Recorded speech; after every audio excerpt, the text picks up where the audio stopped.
4 मंजिला ससुराल होने के बाद भी देवरानी जेठानी की बालकनी नहीं। हे भगवान, इतने सारे कपड़े धो लिए हैं, पर इन्हें सुखाने 4थी मंजिल पर जाना पड़ेगा। अब अवनी सारे कपड़ों को छत पर लेकर आती है, जहां पूरे छत की कंडीशन एक स्टोर रूम से भी ज्यादा गंदी हो रही होती है। कहीं पर टायर, कहीं पर टूटी साइकिल, टंकी, छोटा सा बाथरूम, प्लास्टिक के डिब्बे और न जाने क्या क्या चीजें फेंकी हुई होती हैं। अब अवनी जैसे तैसे सारे कपड़े छत पर डालती है। हे भगवान, घर में माँ जी ने एक बालकनी तो बनवा नहीं रखी, लेकिन छत को कबाड़खाना जरूर बना रखा है। अब अवनी फिर से बाथरूम में आकर 2 बाल्टी कपड़ों की उठाकर छत पर लाती है और उन्हें भी सुखाती है। अभी भी कुछ कपड़े रह गए हैं, अब जाती हूँ, इन्हें आंगन में सुखा देती हूँ। अब अवनी कपड़ों को घर के आंगन में सुखाती है, तभी वहाँ विनीता आती है। माँ जी, आप वैसे माँ जी, घर में बस एक बालकनी ना होने की वजह से बहुत दिक्कत हो रही है। अगर बालकनी होती तो छोटे मोटे कपड़े मैं बालकनी में ही सुखाकर बाकी के कपड़े आंगन में डाल देती। देखिए ना, बिना बालकनी के मुझे सारे कपड़े 4थी मंजिल की छत पर ले जाना पड़ते हैं। हाँ तो क्या हो गया, 27 साल की उम्र में तेरे घुटने जवाब दे गए हैं क्या? अरे तेरी उम्र में तो मैं न जाने कितनी बार सीढ़ियाँ चढ़ती और उतरती थी। अब इसी तरह एक दिन अवनी रसोई में देखती है कि सूखी लाल मिर्च का मसाला खत्म हो चुका है। वहीं दूसरी तरफ दाल के डिब्बे से भी हल्की उमस की बदबू आ रही होती है। हे भगवान, इस दाल में तो उमस की बदबू आ रही है। इसको तो धूप लगाना होगा, और लाल मिर्च का पाउडर भी खत्म हो गया है। मुझे तो सूखी मिर्ची भी धूप पे सुखाकर उन्हें कूट कर उसका मसाला तैयार करना होगा। अब अवनी दाल और सूखी मिर्च का डिब्बा लेकर आंगन में आती है, जहां आंगन में उसकी बेटी मानवी और बेटा पिंटू अपने दोस्तों के साथ खेल रहे होते हैं। हे भगवान, यहाँ तो बच्चे खेल रहे हैं। अगर इनके आगे मैंने ये दाल और मिर्ची सुखाई तो ये सब नाश कर देंगे, और गलती से अगर इन्होंने मिर्ची को छू दिया तब तो नाश ही हो जाएगा। एक काम करती हूँ, छत पर चली जाती हूँ। अब अवनी छत पर आती है, जहां छत पर चारों तरफ कपड़े सूख रहे होते हैं और उन कपड़ों का पानी टप टप फर्श पर गिर रहा होता है। अरे छत पर तो कहीं जगह ही नहीं है दाल और मिर्च को सुखाने की। अगर यहाँ कपड़ों के नीचे सुखाया तो इन कपड़ों का पानी मेरी दाल और मिर्च को खराब कर देगा। काश हमारे घर में एक बालकनी होती तो मैं ये सारी छोटी मोटी चीजें बालकनी में सुखा देती। अब लगता है पड़ोस की सुमित्रा जी से मदद मांगनी होगी। अब अवनी मिर्ची और दाल का डिब्बा लेकर पड़ोस की सुमित्रा के घर आती है। सुमित्रा जी, मैं आपकी बालकनी में अपनी ये सूखी हुई मिर्च और ये दाल सुखा दूं? अरे नहीं नहीं, मेरी बालकनी में जगह नहीं है। मैंने पहले ही अपने कपड़े सुखा दिए हैं बालकनी में। और तुम अपनी सास को क्यों नहीं कहती हो कि एक छोटी सी बालकनी बनवा दे तुम्हारे लिए? हाँ मैं कहती हूँ सुमित्रा जी, पर माँ जी कहती है कि मैं बार बार घर में बालकनी बनवाने का जिक्र ना करूँ। अब अवनी दूसरी पड़ोसन के पास आती है, जो पड़ोसन दरवाजा खोलते ही। हाँ क्या हुआ, क्यों दरवाजा पीट रही हो? अरे दोपहर की नींद खराब कर दी है तुमने तो। वो रेखा जी, मुझे ये सूखी मिर्च और ये 4-5 किलो दाल आपकी बालकनी में सुखाना था। मेरे आंगन में बच्चे खेल रहे हैं और छत पर मैंने कपड़े सुखा रखे हैं। अरे तो मैं क्या करूँ, क्या मैंने ठेका ले रखा है तुम्हारा? अरे तुमने तो जब से मेरे घर की बालकनी देखी है तब से तो तुम कुछ ना कुछ उठाकर मेरी बालकनी में रखने आ जाती हो। अरे जाओ यहाँ से। सच में अपने घर में बालकनी बनवाते नहीं है और दूसरों के घर की बालकनी को छोड़ते नहीं है। अब अवनी आंखों में आंसू लिए सारा सामान लेकर घर में आ जाती है, तभी विनीता। क्या हुआ बहू, तेरी आंखों में आंसू क्यों हैं? कुछ नहीं माँ जी, मैं पड़ोस की सुमित्रा जी और रेखा जी की बालकनी में अपनी ये दाल और सूखी मिर्च सुखाने गई थी, लेकिन उन लोगों ने मुझे तरह तरह के ताने मार मार कर घर से बाहर भगा दिया। अगर आज आपने बालकनी बनवाई होती तो मुझे ये सब सुनना नहीं पड़ता। अरे बहू, तेरी माँ ने इतना भी नहीं सिखाया है कि इंसान के पास जितनी सुविधा होती है वो उसी में अपनी जिंदगी गुजारता है। अब इसी तरह एक दिन अवनी के रसोई में। मम्मी मम्मी, मेरे दोस्तों की मम्मी उनके साथ बालकनी में खेलती है, लेकिन आप तो हमारे साथ कभी नहीं खेलती। मम्मी आप भी हमारे साथ खेलो ना। अरे बेटा, बालकनी में खेलने के लिए बालकनी होनी तो चाहिए। बालकनी तो है ही नहीं, और पार्क में जाने के लिए मेरे पास समय नहीं है, इसलिए तुम दोनों घर में ही एक दूसरे के साथ खेलो। अब मानवी, पिंटू आकर घर के हॉल में ही बैट बॉल खेलने लगते हैं। इसी तरह एक शाम अवनी अपने कमरे की खिड़की से बाहर देख रही होती है, जहां पड़ोस की बसंती, रेखा बालकनी में एक दूसरे से बातें कर रही होती हैं। इनके घर में कितनी सुंदर बालकनी है। काश मेरे घर में भी ऐसी बालकनी होती तो मैं भी इनके साथ मिलकर गॉसिप कर पाती। लेकिन अभी यहाँ इतनी दूरी से ना तो मैं इनकी कोई गॉसिप सुन पा रही हूँ और ना ही इनसे कुछ कह सकती हूँ। अब इसी तरह एक दिन अवनी छत पर कपड़े सुखाने आती है और तभी अचानक मौसम खराब होता है, बिजली कड़कती है और तेज बारिश होने लगती है। हाय रब्बा, इस बारिश को भी अभी आना था। इतनी बारिश में अब मैं इन कपड़ों को कहाँ डालूंगी? घर में बालकनी भी नहीं है। अब सभी गीले कपड़ों को अवनी घर में लेकर आती है।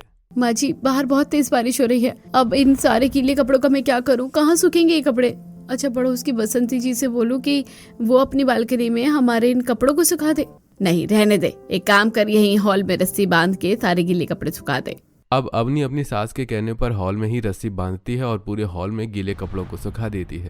अब कुछ देर बाद पड़ोस की कौशल्या विनीता के घर आती है, जहां हॉल में टंगे गीले कपड़ों का पानी उसके ऊपर गिरने लगता है। तभी कौशल्या देखती है कि विनीता सोफे के कोने में गीले कपड़ों से बचकर बैठी हुई है। हे भगवान, विनीता तो खुद तो वहाँ दुपक कर बैठी हुई है और मेरे सारे कपड़े खराब हो गए। अरे इन कपड़ों को तूने यहाँ क्यों सुखा रखा है? इन्हें बालकनी में डाल दे। तभी अवनी चाय लेकर आती हुई। चाय लीजिए ताई जी। और ताई जी, कपड़े छत पर थे, लेकिन बारिश होने के कारण माँ जी ने कहा कि मैं सभी कपड़ों को हॉल में सुखा दूं।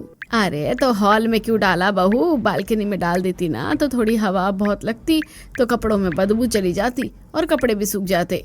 हाँ, आप कह तो ठीक रही हैं, पर हमारे घर में बालकनी नहीं है। क्या बालकनी नहीं है? अरे बाप रे, कहने को तो तुम्हारा घर 4 मंजिला है, जहाँ 4 फ्लोर है, हॉल है, लिविंग रूम है, रसोई है, टेरेस है, लेकिन बालकनी नहीं है। क्यों रे विनीता, तू बड़ी कंजूस है। एक बालकनी बनवाने में कितना ही पैसा खर्च हो जाएगा तेरा। अरे चुप कर तू, ये क्या बालकनी लगा रखी है? अरे मेरे घर में मत नाम ले बालकनी का, और तू ना मेरी बहू को बालकनी की सीख ना दे। अरे ठीक है, जो करना है कर, मैं जा रही हूँ।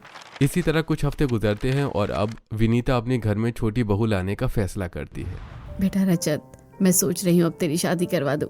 हाँ, उम्र तो हो गई है इसकी, और समय रहते शादी कर लेगा तो ठीक ही है। माँ, मुझे काम से फुर्सत नहीं मिलती और अभी मुझे अपना करियर बनाना है।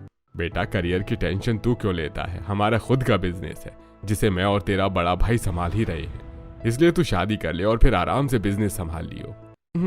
ठीक है पापा, जैसी आपकी इच्छा। अब विनीता अपने घर में पंडित बुलवाती है और पंडित द्वारा उसे बहुत ही खूबसूरत लड़की का रिश्ता मिलता है, जिसके बाद पूरा परिवार रिश्ता लेकर लड़की वालों के घर पहुंचता है। जी, आपकी लड़की कहाँ है? उसे भी बुला दीजिए। जी आ रही है नव्या। अरे ओ नव्या।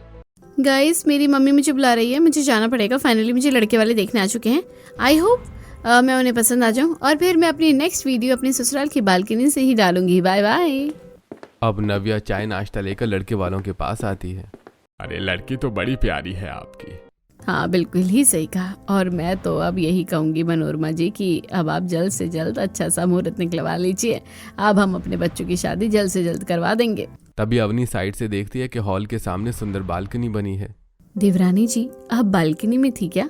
जी जेठानी जी, आओ ना, अगर आपको आना है तो आप भी आ जाओ, 1-2 सेल्फी लेते हैं। अब फटाफट अवनी उठकर अपनी होने वाली देवरानी के बालकनी में आती है और एक खूबसूरत बालकनी देखकर अवनी।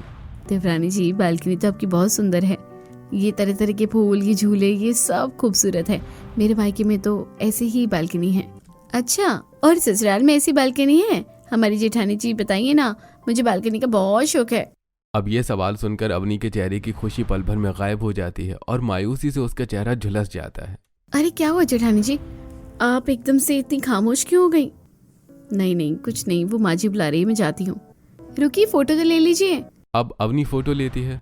अब लड़के वाले रिश्ता फिक्स करके खुशी खुशी वहां से चले जाते हैं और फिर कुछ ही हफ्तों में दोनों परिवार मिलकर पूरे विधि विधान के साथ रजत और नव्या की शादी करवा देते हैं। नव्या शादी करके अपने ससुराल आती है। अब नव्या बाहर से अपने ससुराल का घर देखकर हैरान हो जाती है, क्योंकि उसके ससुराल का पूरा घर ऊपर से नीचे तक पैक होता है और हर फ्लोर पर सिर्फ एक एक खिड़कियां नजर आ रही होती हैं।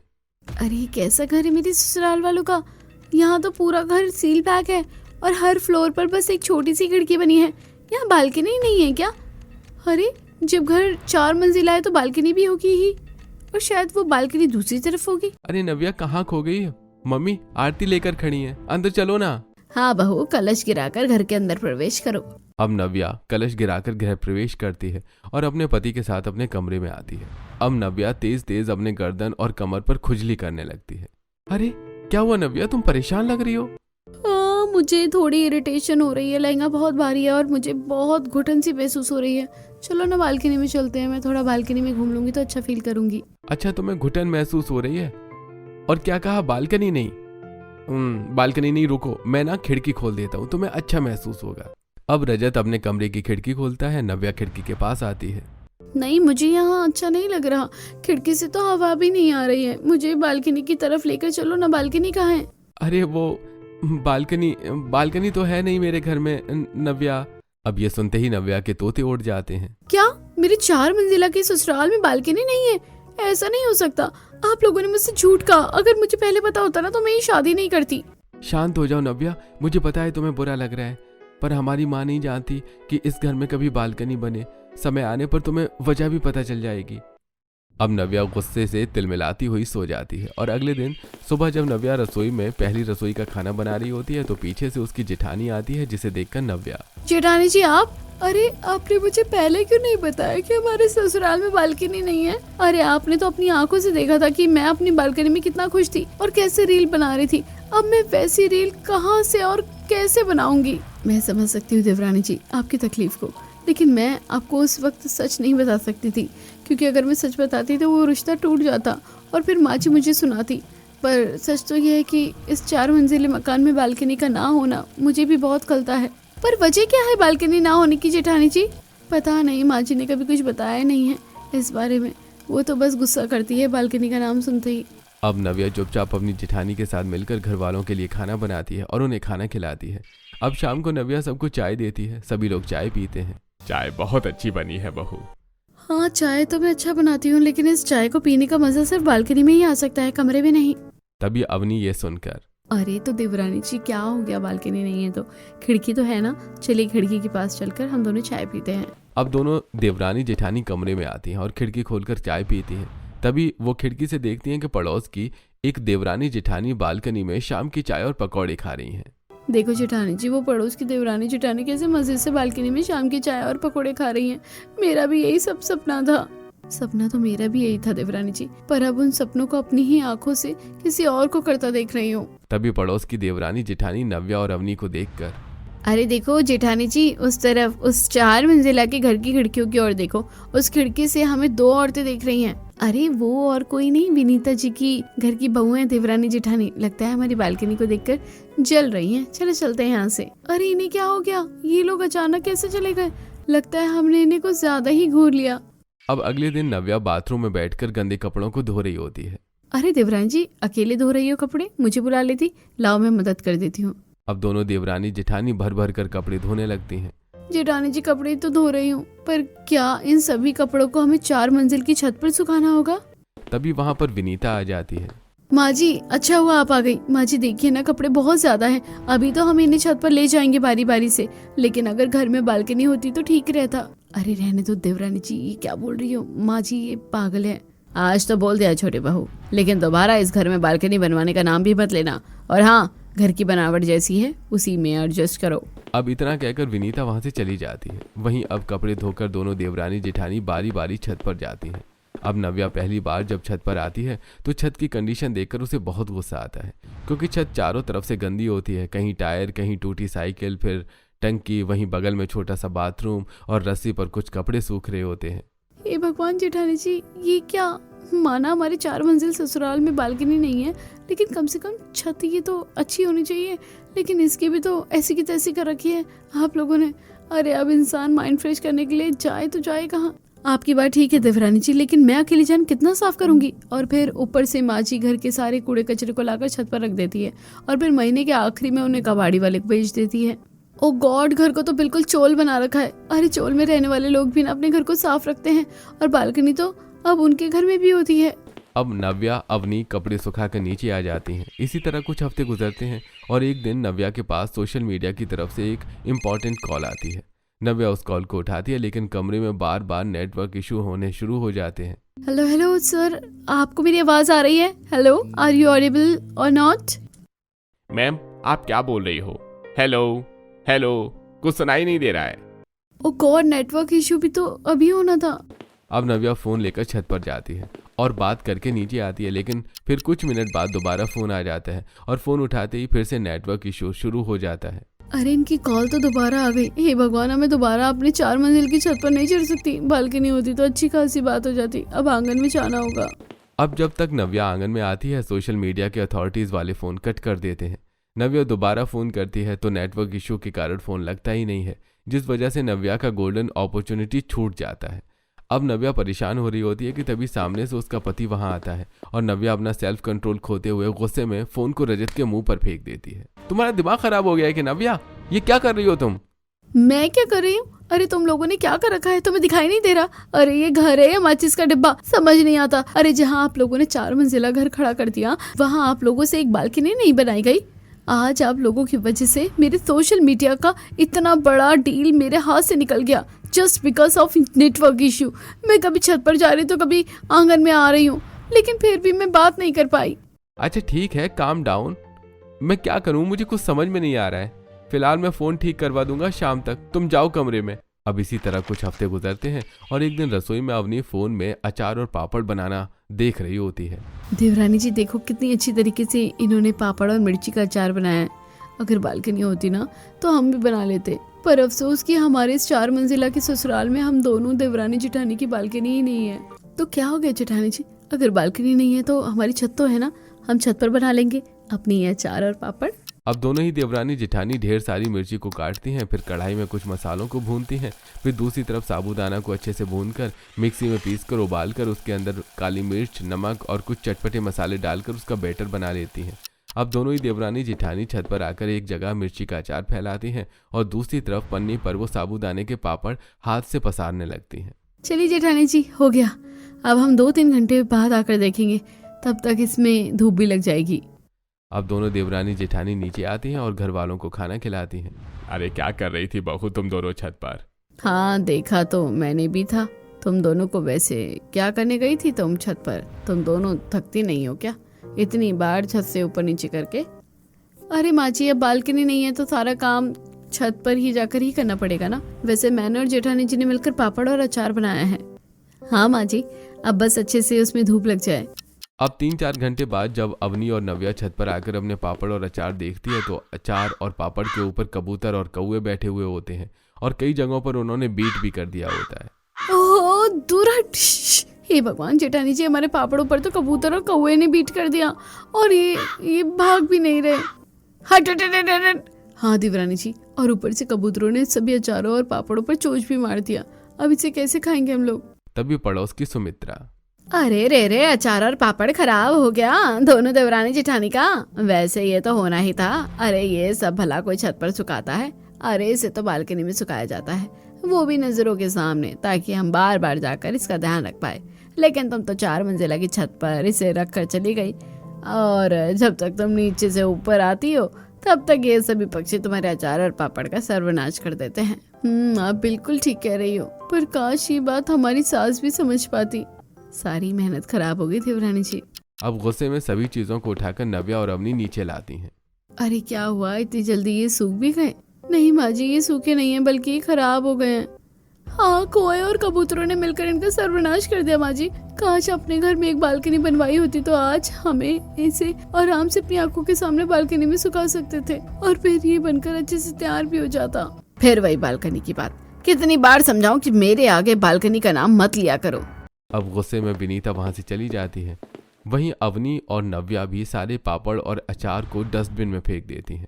इसी तरह एक दिन दोनों देवरानी जेठानी कमरे में बैठकर गॉसिप कर रही होती हैं कि तभी उन्हें खिड़की से सब्जी वाले की आवाज आती है। अरे लगता है सब्जी वाला है जेठानी जी। हे भगवान, अब 4th फ्लोर से 1st फ्लोर तक जाकर हमें सब्जी लेनी पड़ेगी। अब नव्या खिड़की के पास खड़ी होकर देखती है कि पड़ोस की शिवानी और निधि अपने घर की बालकनी से बाल्टी में रस्सी बांधकर सब्जी वाले से सब्जी ले रही है और उसे ऊपर की ओर खींच रही है। अरे जेठानी जी, ये देखो, ये शिवानी और निधि कितनी आराम से 4थी मंजिल की बालकनी से बाहर आए हुए सब्जी वाले से सब्जी ले रही हैं। अच्छा दिखाओ जरा। अब अवनी भी ये नज़ारा देखती है। इन लोगों का सही है, हर मंजिल पर इनके ससुराल वालों ने बालकनी बनवा रखी है। देखो कैसे आराम से सब्जी ले रही है और अब हमें तो 4थी मंजिल से नीचे आना होगा सब्जी लेने के लिए। अब दोनों देवरानी जेठानी नीचे उतरकर सब्जी खरीदती हैं। वहीं आंगन में विनीता चाय पी रही होती है। तभी पड़ोस की बसंती, अरे विनीता देखो कैसे भाग गई हैं तुम्हारी दोनों बहुओं सब्जी खरीदने के लिए 4थी मंजिल से। अरे मैं तो कहती हूँ तुम अब बालकनी बनवा दो अपनी बहुओं के लिए, ताकि ये भी आराम से ऊपर से ही सब्जी ले लिया करेंगी जैसे मोहल्ले की बहुएं लेती हैं। नहीं, कोई जरूरत नहीं है, मेरी बहुएं जितना चलती फिरती रहेगी उनका शरीर ठीक रहेगा। अब सब्जी लेकर दोनों देवरानी जेठानी रसोई में जाती हैं और रात का खाना बनाती हैं, जिसे पूरा परिवार खुशी से खाता है। अब इसी तरह एक दिन दोनों देवरानी जेठानी बारिश में भीगती हुई मार्केट से घर आ रही होती हैं। तभी वो अपने मोहल्ले का नज़ारा देखती हैं, जहां मोहल्ले का हर एक परिवार अपनी बालकनी में बैठकर बारिश का आनंद ले रहा होता है। जैसे पड़ोस की गीता बालकनी में रील बना रही होती है, शिवानी निधि चाय समोसे खा रही होती है, बसंती सुमित्रा गॉसिप कर रही होती है। देखिए जेठानी जी, सब लोग अपनी अपनी बालकनी से बारिश का कितना आनंद ले रहे हैं। शादी से पहले मैं भी ऐसी बालकनी में रील बनाती थी, लेकिन अब तो जमाने हो गए सोशल मीडिया चलाए हुए। देवरानी जी, मेरी जिंदगी भी ऐसी थी, पर ससुराल के आने के बाद मानो जिंदगी ऐसी हो गई जैसे मैं किसी पिंजरे में कैद हूँ। अब इसी तरह दोनों देवरानी जेठानी जैसे तैसे अपने ससुराल में गुजारा कर रही होती हैं। तभी एक दिन घर में आया सिलेंडर वाला रसोई में लीक सिलेंडर लगा के चला जाता है। कुछ देर बाद अवनी जैसे ही गैस ऑन करती है, सिलेंडर में आग लग जाती है और साथ ही साथ अवनी के शरीर में भी पकड़ लेती है। अब अवनी अपने शरीर में लगी आग के साथ ही घर के हॉल में आती है। माँ जी बचाओ बचाओ। अब अवनी के शरीर का आग हॉल में टंगे पर्दे, जमीन पर बिछी कालीन और सोफे में पकड़ने लगती है, जिससे पूरे घर में चारों तरफ धुआं भरने लगता है। अब घर वाले अवनी के ऊपर फटाफट कंबल डालते हैं। वहीं पड़ोस के लोग खिड़की से काला धुआं निकलता हुआ देखकर फौरन पुलिस को और फायर ब्रिगेड को बुलाते हैं। मम्मी मम्मी आग आग, मम्मी मुझे सांस नहीं आ रही, मम्मी दम घुट रहा है। हे भगवान, अगर बालकनी होती तो हम बालकनी से रस्सी बांध के नीचे उतर जाते। अब धीरे धीरे घर में आग तेजी से फैलने लगती है। घर के सदस्य सांस तक नहीं ले पाते। इतने में फायर ब्रिगेड वाले आकर उनके 4 मंजिला घर पर प्रेशर से पानी डालते हैं। अब आग बुझते ही पुलिस घर में आकर पूरे परिवार को घर से बाहर निकालती है। हे भगवान, पूरे परिवार का चेहरा काला पड़ चुका है। अगर अभी तुम्हारे घर में बालकनी होती ना तो कोई ना कोई बालकनी से आकर तुम्हारी मदद ही कर देता। वो सब छोड़िए, अगर ये आग और भयानक होती तो इनके घर के साथ साथ हमारा घर भी आग की चपेट में आ जाता। हाँ, आप लोग बिल्कुल ठीक कह रहे हैं। और हाँ, इस तरीके का फुली पैक घर बनाना कानूनी जुल्म है। अरे घर के अंदर फायर ब्रिगेड, वेंटिलेटर जैसी सुविधा होनी चाहिए। इसीलिए मैं आप लोगों के ऊपर मुकदमा ठोकूंगा, क्योंकि इस आग से आस पड़ोस के लोगों को भी दिक्कत हो सकती थी। हाँ, ये तो इसी लायक है। हम लोग तो समझा समझा कर थक गए हैं कि बालकनी बनवा लो, बालकनी बनवा लो, लेकिन नहीं, अब तो इनके ऊपर तो मुकदमा ही होना चाहिए। नहीं, ऐसा मत करो। हम लोग ये सब जानबूझकर नहीं कर रहे थे। इस घर में बालकनी न बनवाने के पीछे एक वजह है। कैसी वजह? दरअसल दरोगा साहब, बात ऐसी है कि कई साल पहले मेरे घर में मेरी 18 साल की लड़की धोखे से बालकनी से गिर गई थी और उसकी वहीं पे मौत हो गई थी, जिसका डर मेरे दिलो दिमाग में बैठ गया कि मुझे डर लगता है कि कहीं फिर से वो हादसा मेरे घर में रिपीट ना हो जाए। इसलिए मैंने अपने घर को तोड़कर दोबारा से बनवाया और उसमें मैंने बालकनी की सुविधा नहीं रखी। लेकिन अब लगता है कि वो हादसा था जो कि अनजाने में हुआ, लेकिन ये सब जो हो रहा है वो सब जानबूझ के हो रहा है, जिस वजह से आज मेरा पूरा परिवार खतरे में चला जा रहा है। माँ जी, तो ये कारण था हमारे घर में बालकनी ना होने का। सुनकर बहुत दुख हुआ माँ जी। हाँ माँ जी, सुनकर बहुत दुख हुआ। हाँ, पर वो अतीत था और अब हम अपने अतीत को भुलाकर भविष्य के बारे में सोचेंगे और अब हम अपने घर में बालकनी जरूर बनवाएंगे। ठीक है, अगर ऐसा है तो मैं तुम्हारे ऊपर कोई मुकदमा नहीं लगा रहा हूँ। अब कुछ ही हफ्तों में विनीता अपने घर को दोबारा से मॉडिफाई करवाती है और उस घर में सुंदर बालकनी बनवाती है, जिसके बाद एक शाम दोनों देवरानी जेठानी बालकनी में चाय की चुस्की लेती हुई। अब लग रहा है हमारा ससुराल है। बालकनी में चाय पीकर कितना सुकून मिल रहा है ना जेठानी जी। हाँ, सही कहा तुमने, सुकून तो है ही, पर माँ जी क्या खुश है? तभी वहाँ आती विनीता। हाँ बहू, मैं भी खुश हूँ, क्योंकि अब तुम दोनों ही मेरी बेटी और बहू हो। अब इस दिन के बाद से अवनी और नव्या अपने ससुराल में बालकनी का आनंद उठाने लगती हैं और खुशी खुशी रहने लगती हैं।